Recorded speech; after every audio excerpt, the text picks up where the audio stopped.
mbok biyen lahir dipateni wae, Pak. Bangane gedhe kaya ngono. Bagong. Bapakne kon dadi Bagong, dhek dadi Semar. Ngene, Pak, ngene tengok ya, Pak. Ora. Ngono yang brebes mili.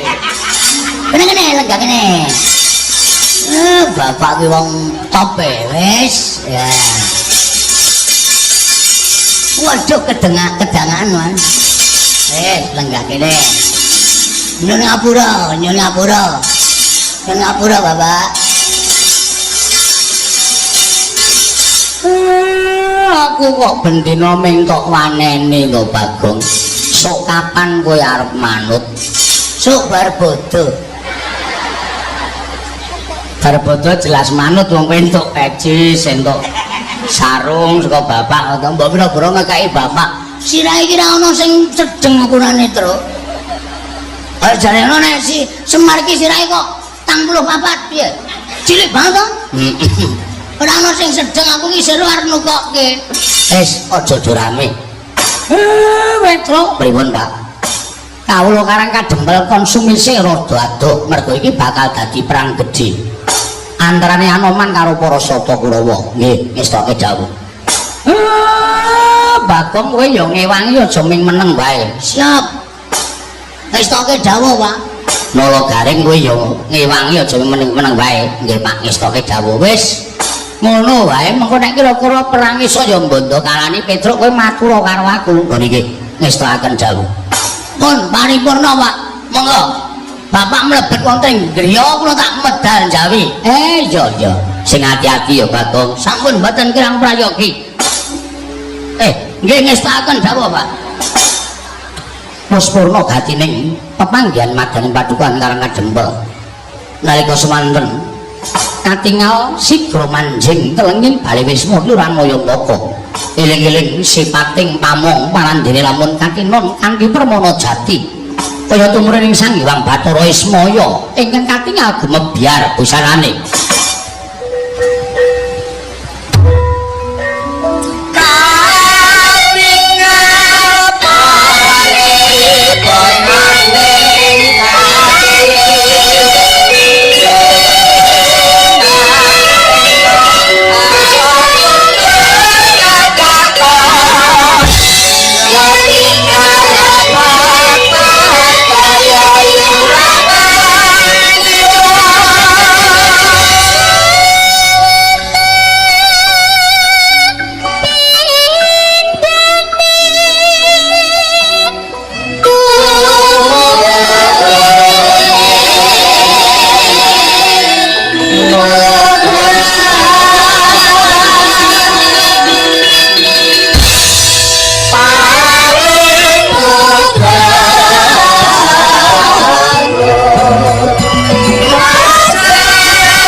Putra lamun ngawekasan yeka wisanggeni maya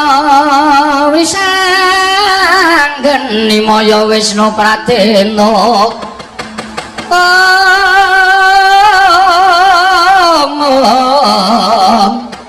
wisanggeni maya Wisnu Pradena tata lho mandi rombongan Kurawa ketoke wis nyejak saya nyejak Begawan Durna pancen bener ngendikane Bapak nek Durna wani drangap-drangap ucape ngono mesti nggawa Kurawa yo cedhak yo wis taken dawuh kira Bagong sampun tumut-tumut mangke mindak risak araganipun cekapin ngabdipun Anoman ya ora ngono ora iki desaku nek aku ora melu-melu mundak dukani karo Bapak nggih lho Bagong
Putih lamun katututan lamun mangsa prawira tiktaya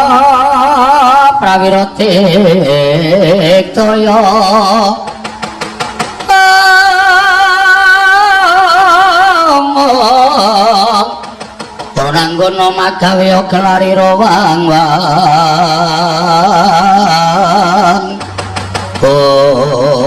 wah sajai pancen wis pentas meguru anyar Bagong wani napaki krijaning Marasata Kurawa. Ndara Kartomarma. Iya, dasar Puranyata. Ayo bapakmu nutuk boyong ning Ngastina apa ora? Nek ora entuk aja kelakon dosa. Bumi angus karang kadempel. Mangke riyen, Mas. Nek sampeyan ajeng boyong bapakne rembuke perkara Durna karo bapak wau kula wis menggaris bawahi. Kula ora arep melu-melu.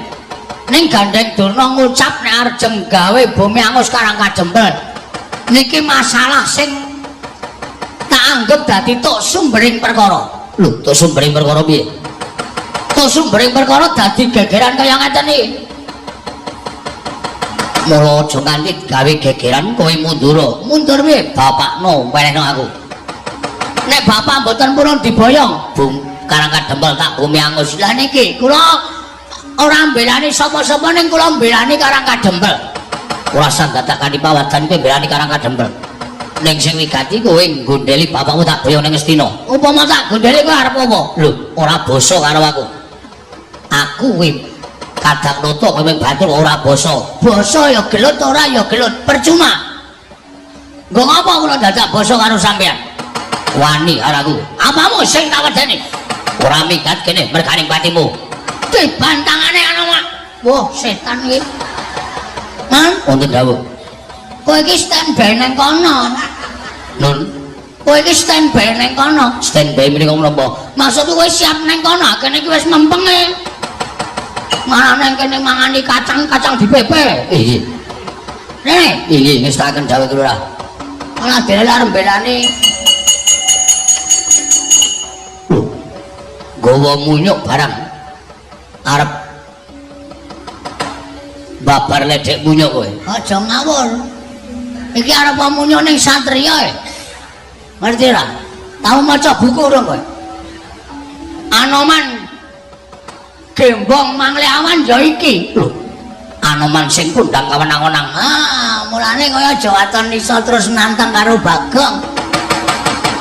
Ayo saiki nek pancen sampean wani karo Bagong mungsuhmu do aku ning iki. Anoman iki ming munyuk sing didelke apane? Sing dadi nyatane mo Kartomarma. Wah, edian ora basa karo aku, jangkar karo aku sak karepku. Wis ana anoman karo sapa-sapa ora wedi aku. Ayo, kon maju munyuk ya. Tugele sirahe tak cangkinge sirahe. Wonten dawuh. Tak dicangking sirahmu. Sinten sing ngajeng nyangking? Iki menika sinten? Kartomarma. Kadange Prabu Duryudana. Nang gelas kae es teh sapa? Nggih kula. Tak ombe ya? Nggih. Munyuk kok tuku es teh iki cara ngendi? Iki apa sing jeneng Anoman? Ya dasar Puranyata. Ora kukut barisanmu aja takon dosa. Lakon aku yang bakal ngrampungi Marasata Kurawa maju sangat tebak dadamu ini marganing matimu Anoman.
Petruk barang melu perang we nabuhi desa ya Mas.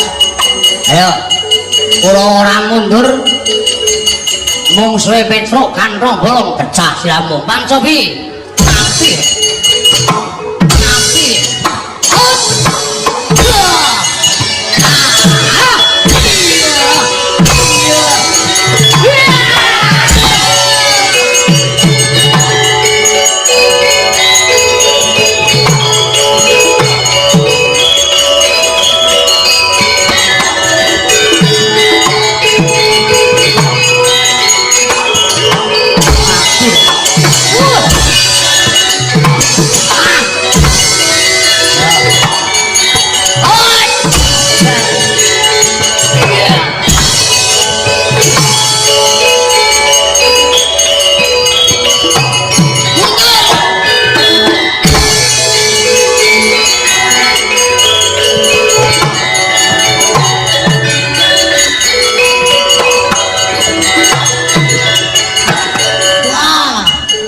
Galeng balang tangan cekot sikil becik kali pelang rasa pegang gunung tanpa gunung mungsuhe nolo gareng sumbalmu kaya ya oh ayo sing dadi nyatane pecah siramu ya